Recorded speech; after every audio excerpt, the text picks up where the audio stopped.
నమస్తే, నేను సిరి. వైఎస్ఆర్ కాంగ్రెస్ పార్టీ స్థాపించి 14 సంవత్సరాలు కంప్లీట్ అయ్యి ఇప్పుడు 15 సంవత్సరానికైతే ఎంట్రీ అంటే అడుగుపెట్టబోతున్నారు.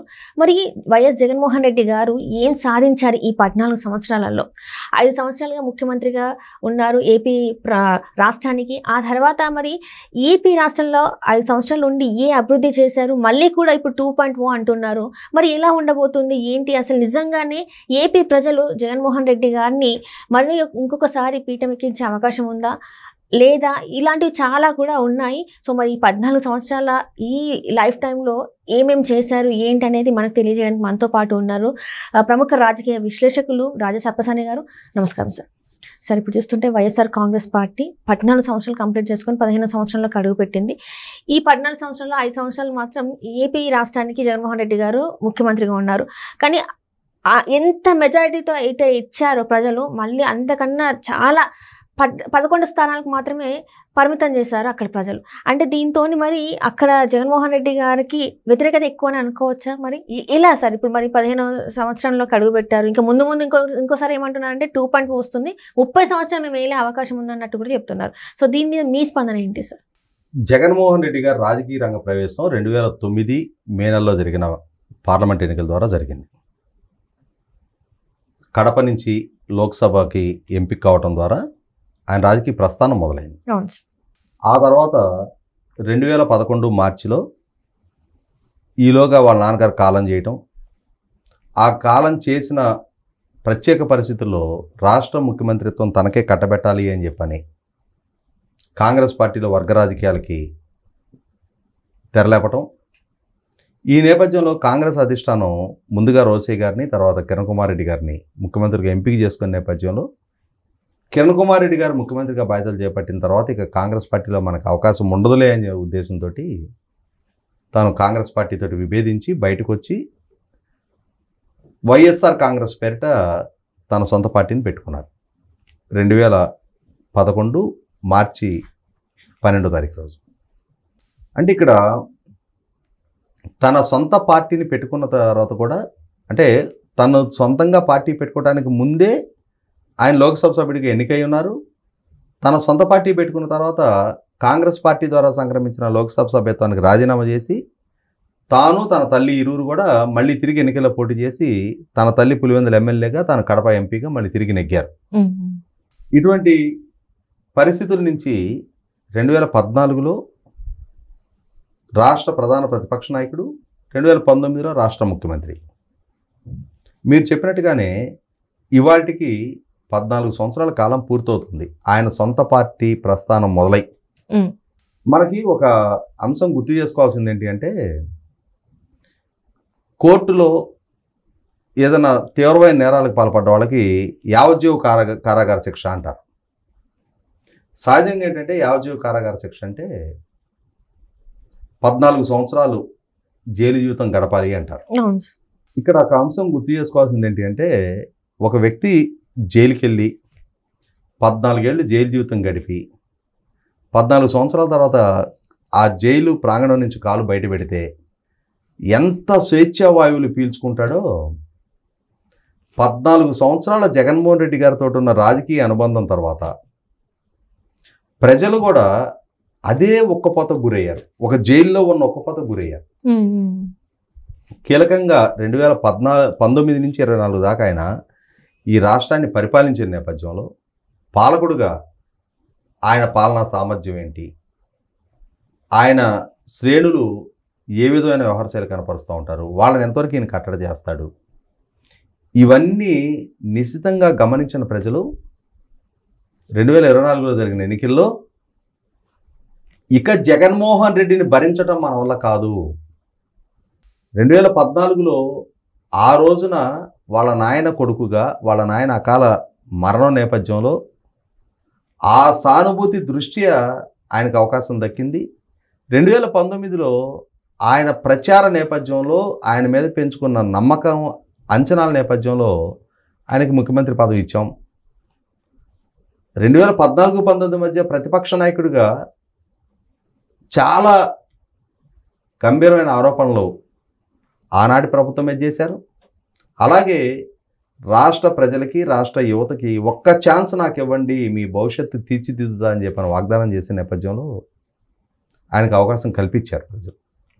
కానీ పాలకుడిగా బాధ్యతలు చేపట్టిన తర్వాత ఒక్క వాగ్దానాన్ని కూడా నిజాయితీగా నెరవేర్చని జగన్మోహన్ రెడ్డి గారి పట్ల వాళ్ళు పెట్టుకున్న హై ఎక్స్పెక్టేషన్స్ అన్నీ కూడా షాటర్ అవడానికి కెనాల పట్ల.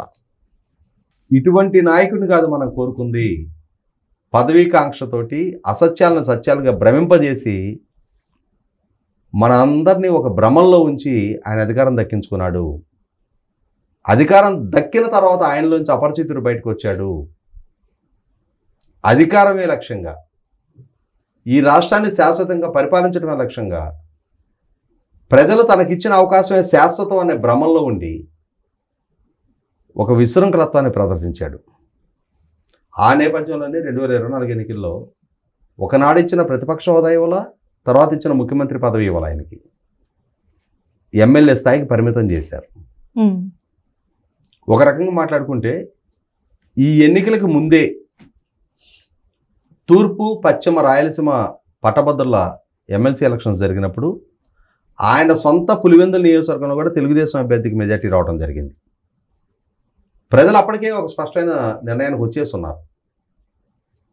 కాబట్టే ప్రజలు ఇవాళ ఎలా అయితే 14 సంవత్సరాల జైలు జీవితాన్ని దాటి యావజ్జీవ శిక్ష నుంచి స్వేచ్ఛాయులు పీల్చుకునే ఖైదీ ఎలా విడుదలవుతాడో, ప్రజలు కూడా జగన్మోహన్ రెడ్డి గారి రాజకీయం, జగన్మోహన్ రెడ్డి గారి పోకడ, జగన్మోహన్ రెడ్డి గారి పాలనా సామర్థ్యం, జగన్మోహన్ రెడ్డి గారి పాలనలో జరిగిన అవినీతి, అరాచకాలు, అక్రమాలు, ఆక్రమణలు, దాడులు, దౌర్జన్యాలు, వీటన్నిటి నేపథ్యంలో ఇక మాకు జగన్మోహన్ రెడ్డి వద్దు అని చెప్పని అంత ఘోరంగా శిక్షించారు ఆయన్ని.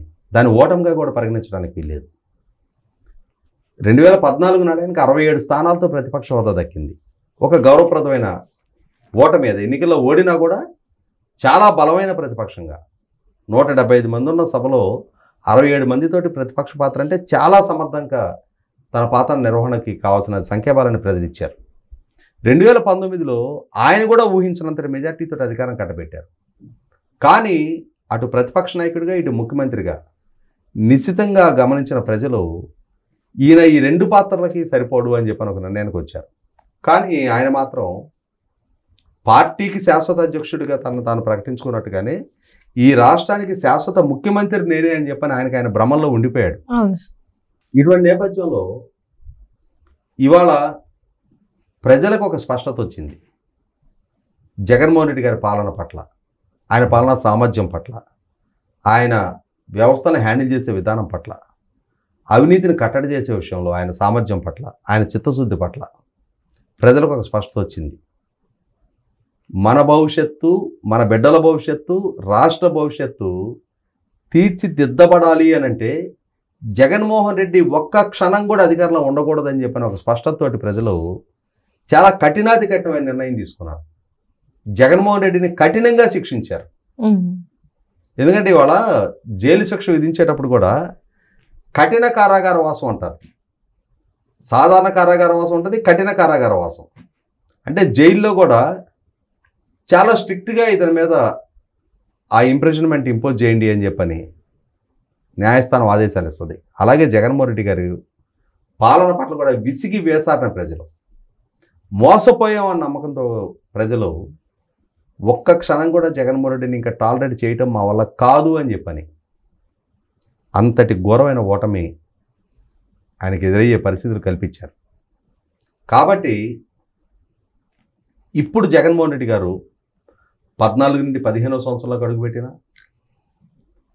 15 నుంచి 20 సంవత్సరంలోకి ఇంకొక 5 సంవత్సరాల తర్వాత అడుగుపెట్టిన ఆయన వైఖరిలో మార్పు రాకుండా, ప్రజలతో నిజాయితీగా వ్యవహరించకుండా, అధికారమే పరమావధిగా ఇప్పటికీ ఆయన అసత్యాలే మాట్లాడుతున్నాడు. నాయకుడి వ్యక్తిత్వాన్ని కూడా చాలా సీరియస్గా ప్రజలు గమనిస్తూ ఉంటారు. నాయకుడు నిజాయితీగా ఉన్నాడా లేదా అనేది ప్రజలు చాలా నిశ్చితంగా గమనిస్తూ ఉంటారు. రాజకీయ అధికారమే లక్ష్యంగా ఏ అసత్యాన్నైనా చాలా సమర్థంగా చెప్పగలిగే జగన్మోహన్ రెడ్డి గారు ఈనాటికి అసత్యాల మీద ఆధారపడతా ఉన్నాడు. అధికారమే పరమావధిగా పనిచేస్తూ ఉన్నాడు. తన ప్రత్యర్థులు అధికారంలో ఉండటాన్ని ఒక్క క్షణం కూడా టాలరేట్ చేయలేకపోతా ఉన్నాడు. ఈ వైఖరి ప్రజలకు ఆమోదయోగ్యం కాదు. సమర్థవంతమైన ప్రజాప్రతినిధిగా తాను రుజువు చేసుకున్నంత వరకు, సమర్థవంతమైన ప్రజల హితం కోరే నాయకుడిగా తాను తీర్చిదిద్దుకున్నంత వరకు జగన్మోహన్ రెడ్డిని మరొక్కసారి పరిగణలోకి తీసుకోవడానికి ఆంధ్రప్రదేశ్ పౌర సమాజం సిద్ధంగా లేదు. కాబట్టి ఎన్ని వార్షికోత్సవాలు జరుపుకుంది, ఎంత అనుభవం ఆ పార్టీ గడించనేది ప్రస్తుతం. ఎంత అనుభవజ్ఞుడైన నాయకుడిగా నాయకుడికి ఉండాల్సిన లక్షణాలని సమాజం ఏం ఆశిస్తుంది అని దానికి అనుగుణంగా జగన్మోహన్ రెడ్డి గారు వ్యవహరించిన రోజు ఆయనకైనా ఆయన పార్టీకైనా తిరిగి రాజకీయ భవిష్యత్తు ఉంటుంది తప్ప, లేనప్పుడు once upon a time there lived a leader called Jaganmohan Reddy అని చెప్పని చెప్పుకునే పరిస్థితులే మిగిలిపోతాయి. Thank you so much.